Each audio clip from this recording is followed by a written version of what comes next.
Welcome to Searching for History. I'm Erin. This is Rollin. Hey. And we have Thora in the back seat today. On this episode of Searching for History, we're out on Vashon Island. We're going to kind of drive around the island and look at a few different historic sites, see what we can see. I know there's a couple little towns, historic towns, one called Burton, another Dockton, and there's a lighthouse, and so we're going to go check them out.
In 1792, the first Euro-American to explore and chart Vashon Island was Captain George Vancouver of the British Royal Navy.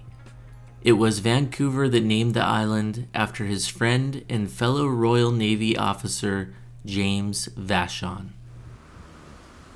The town of Burton sits at a piece of land between the inner and outer Quartermaster Harbor.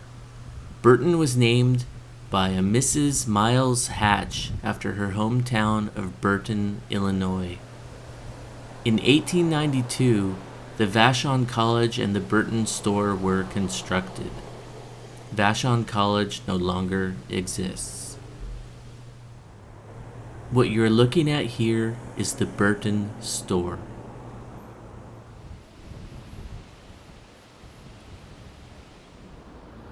This is the Burton Masonic Hall, which was built in 1894 by the Woodmen of the World.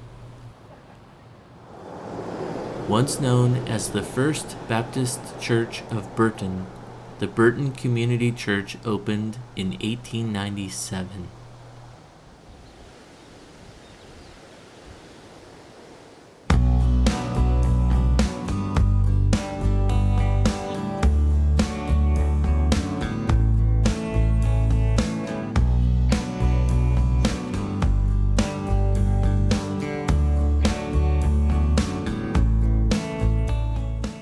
We are driving towards Maury Island, which is connected to Vashon Island by an artificial isthmus built by locals in 1913.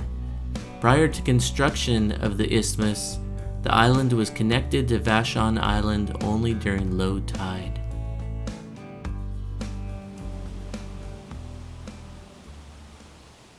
So I'm at Dockton Park, and behind me is an interpretive panel that shows a Dockton historic trail. So we'll go take a look at some of the sites that are along the trail. The first one is the Dockton Dry Dock. So here in Quartermaster Harbor, right at Dockton, there was a historic dry dock where they built ships. The dock was located here from 1892 to 1910.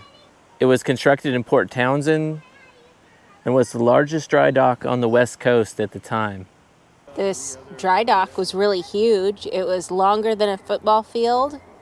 So it was 325 feet long, 100 feet wide, and the weight of the nails alone was 8,400 pounds.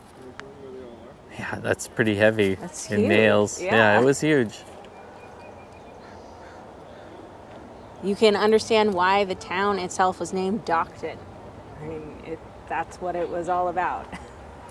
By 1909, the commercial center for maritime activity had moved from Dockton to Seattle, and then Dockton kind of died out as a town at that time, at least as an industrial shipbuilding town. So you have the Puget Sound Dry Dock and Machine Company. And you can see here the dry dock apparently used steam engines to raise and lower it in the water. And this here is showing that the Flyer was the first steamer that was serviced at the dry dock in 1892. So behind me here is where the Dockton Dry Dock would have been located, out in the water behind me. I've looked at some NOAA sonar imagery, and in the imagery you can faintly see something that looks kind of like the shape of a dry dock. It's a kind of a square or rectangular formation, so it's not very deep. It is in an area that's submerged, permanently inundated with water, so it's below the tidelands. It looks like remnants of the dry dock may still be out there on the floor of Quartermaster Harbor. And then here, it looks like this is various sherds and shards of artifacts that were found on the beach around here. That's kind of a cool. Yeah, so you have some plates, dishes, blue transfer print. See that? Yeah. The blue glass. That's a beautiful way to use that glass and the different sherds. Oh, look at this. There's green transfer print right here, Yeah. which is quite rare. Are these bottle bottoms right here? I think these have to do with like canning, a canning jar or something. I'm not sure. It's a good question. This is a cool piece of art here. Yeah, so this is red. I think this was red transfer print on here. Gives you an idea of how old these artifacts are or were. Huh. I have mixed emotions about it. I kind of wish it was still out on the beach. Yeah.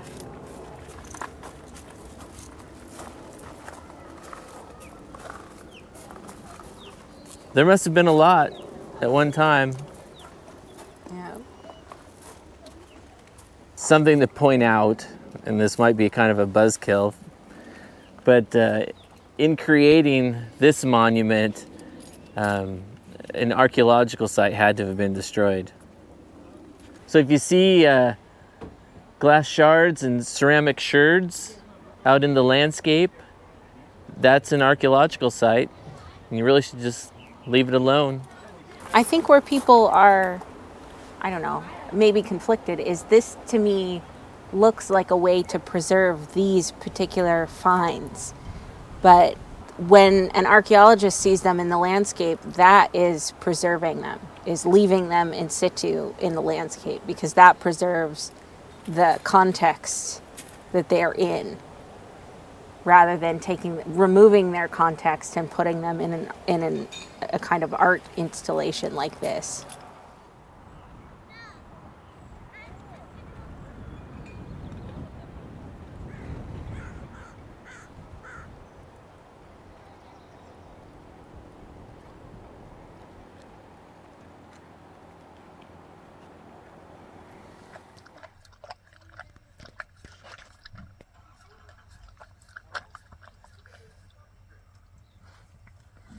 Hey, it's all gone. This informational panel is about the mosquito fleet. The mosquito fleet is what the ferries that originally ran between all the islands and various towns on Puget Sound were called. I guess because they buzzed around Puget Sound like a swarm of mosquitoes. This panel is showing that Dockton was a stop for a mosquito fleet ferry. These ferries were passenger only, so this is before the time of car ferries. And they're saying how the Sophia was the first in this harbor. Here's showing the ferry Vashon, the Concordia. Here's the first hotel in Dockton, which I don't think that building exists anymore. That house across the street there is from 1898. Historic row of homes right here facing the water.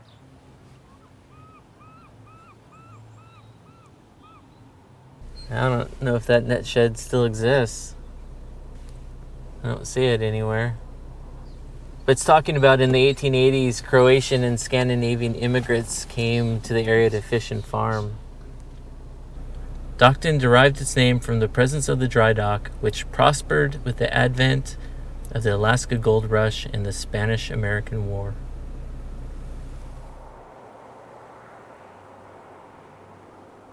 This panel's about the Dockton store. And right here is the Dockton General Store and Post Office.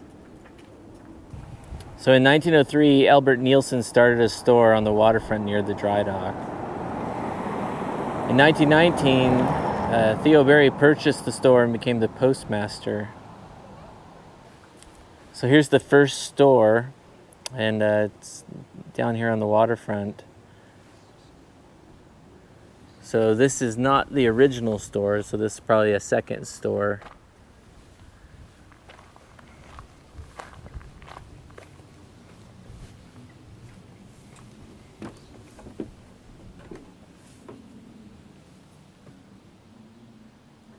And this one is built in 1908/1922.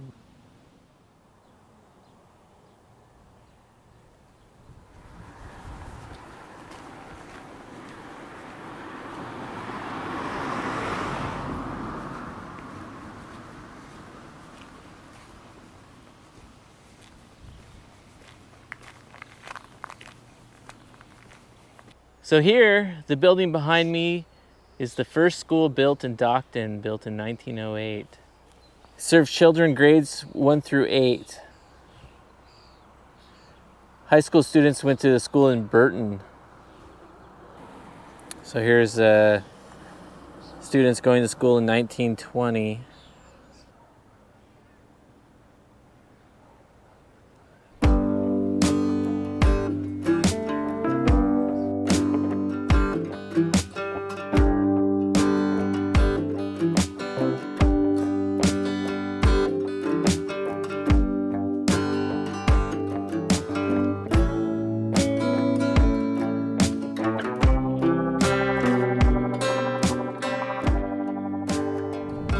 This is the Point Robinson Lighthouse we're approaching.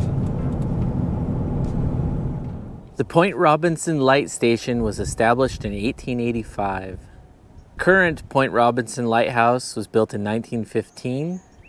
The head keeper's quarters B was built in 1907. The assistant keeper's quarters A, 1885 to 1907. Apparently there's a 1927 garage that's now a gift shop and a barn from 1885. Behind me is the Point Robinson Lighthouse on Point Robinson, Maury Island.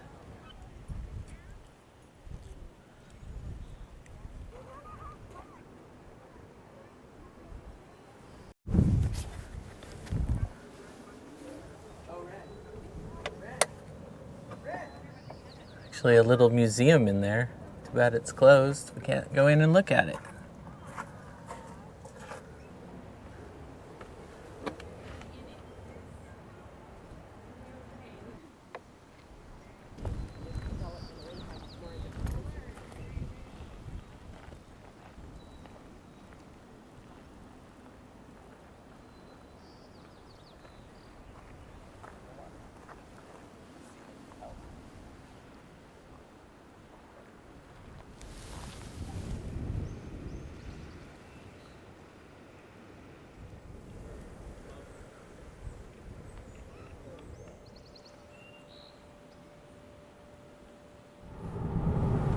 basically right about here. So on the ferry, there was a picture of an old Vashon Portage ferry terminal, ferry landing, and it was right around here is where that was located.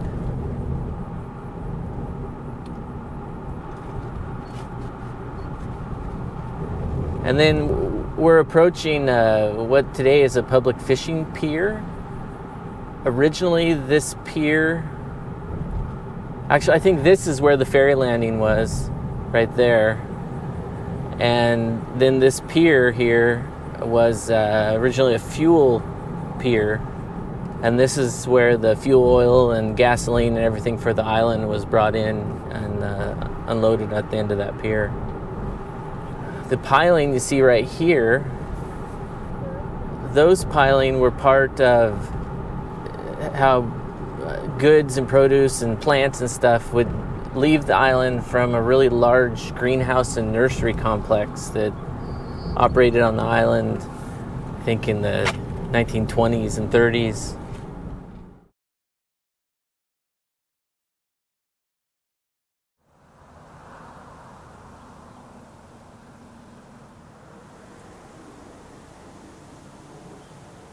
So I guess this is a good reminder, in case anyone's wondering. The first people that actually lived on Vashon Island were Native Americans.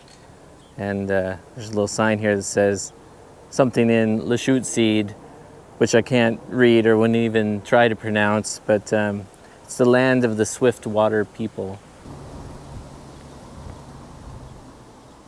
This is the Vashon Heritage Museum. Unfortunately, it's closed for renovation, so we can't go inside. Looks like it's going to have a grand opening in July of this year, so maybe next time. Thora, what do you think about our adventure today? She has no thoughts on the matter. No, she just wants to smell out the windows. Well, what do you think about Vashon Island? Well, what's left of the little town of Dockton is really cool. There's a few historic homes, and there's several informational panels describing the town. You know, I have mixed feelings about that monument, the Dockton monument made of artifacts. But it is cool to see all that stuff brought together and turned into something. It's kind of a conversation starter about what preservation of archaeology really means. Dockton is pretty cool. It takes a little bit of imagination to see that it was an industrial center for shipbuilding. I recommend checking it out. Also, Point Robinson is worth taking a look at, going out to the lighthouse there. It's a beautiful stretch of shoreline, and it's a nice place to walk. Well, that's our video on Vashon Island. I hope you enjoyed it. Thanks for watching. Don't forget to like, share, comment on this video, and please subscribe to Searching for History.